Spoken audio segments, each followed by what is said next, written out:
प्यारे बच्चों, सब्सक्राइब वाले रेड बटन को क्लिक करके हमारे दोस्त बन जाओ।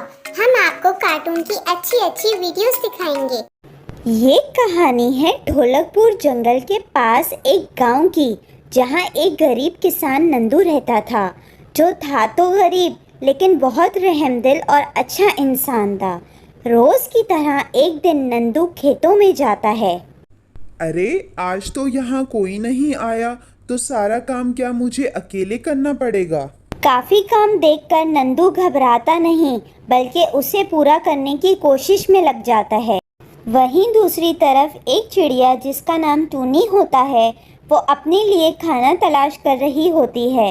कुछ ना मिलने की वजह से टूनी एक घर की खिड़की पे थक हार कर सो जाती है और यहाँ नंदू का भी काम खत्म हो जाता है और काफी रात हो जाती है।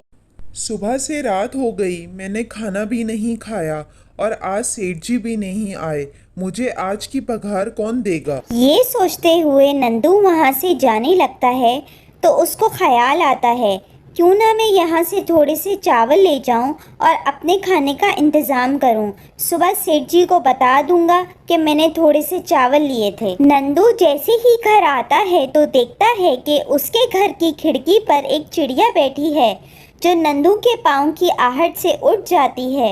वो नंदू के हाथ में चावल देखकर भूख से चिल्लाने लगती है। चू चू चू चू चू चू चू चू। नंदू ये देखकर सोचता है कि शायद ये भी भूखी है। क्यों ना मैं इसे अपने खाने में से खाना दे दूं? नंदू अपने चावलों में से थोड़े से चावल टूनी को दे देता है। टूनी सब देख रही होती है कि इस गरीब किसान ने अपने थोड़े से खाने में से मुझे भी खाना दे दिया। ये कितना अच्छा इंसान है। अगले दिन नंदू काम पे जा रहा होता है तो उसे रास्ते में परी चिड़िया मिलती है, जो नंदू को बोलती है, अरे ओ नंदू, तुम तो बहुत अच्छे इंसान हो। कल तुमने हमारी एक भूखी चिड़िया को खाना खिलाया और तुम खुद भूखे रहे। मुझे और हमारे परिस्तान की सब चिड़ियों को तुम्हारी ये अदा बहुत पसंद आई और मैं अपनी परियों की तरफ से तुम्हें कुछ देने आई हूँ। ये बोलकर वो परी चिड़िया एक पोटली देती है और बोलती है, इसे रात में अपने तकिए के नीचे रख कर सोना और सुबह उठकर इसे खोलना। नंदू रात में घर आकर उस पोटली को तकिए के नीचे रख कर सो जाता है। फिर अगले दिन सुबह, अरे उस पोटली को तो देखूं, उसमें क्या है? नंदू उसको खोलता है तो वो हीरे मोतियों से भरी होती है।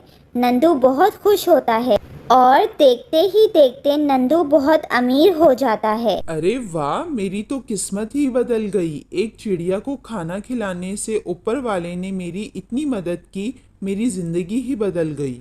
अब नंदू हर रोज अपने खेतों में जाकर पक्षियों को दाना डालता है। अगर आपको हमारी स्टोरी पसंद आई हो तो हमें कमेंट बॉक्स में ज़रूर बताएं और इसी तरह की कहानियाँ देखने के लिए हमारे चैनल को सब्सक्राइब करें।